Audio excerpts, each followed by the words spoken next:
দুই মাথা বিশিষ্ট পৃথিবীর সবথেকে অদ্ভুত ও বিচিত্র প্রাণী সকল।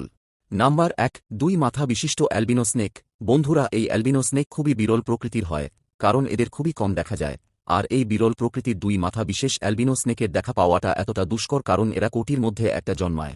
নাম্বার 2, দুই মাথা বিশিষ্ট শার্ক। এই শার্কগুলো এতটাই বিরল হয় যে এখনও পর্যন্ত শুধুমাত্র কিছু সংখ্যক লোকেরাই একে দেখতে পেয়েছে। এদের দেখা পাওয়ার সম্ভাবনা নেই বললেই চলে। কিছু সময় আগেই ফ্লোরিডার এক মাছওয়ালা দুই মাথাওয়ালা একটা বাচ্চা শার্ক পেয়েছিল, আর সেই সাথে ইন্ডিয়ান কিছু সি ড্রাইভাররাও দাবি করেছিল তাদেরকে দেখতে পাওয়ার।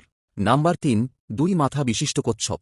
বন্ধুরা, এই কচ্ছপগুলি অদ্বিতীয় হওয়ার সাথে সাথে বেশ দামিও হয়, কারণ এদের জন্মানোর সম্ভাবনা লাখের মধ্যে একটা নাও হতে পারে বা হতেও পারে। এই কারণে এমন একটা কচ্ছপ আমেরিকার সাউথ ক্যারোলিনাতে খুঁজে পাওয়া গেছে, যে দুটো মাথা নিয়েও একদম সুস্থ এবং এনার্জেটিক।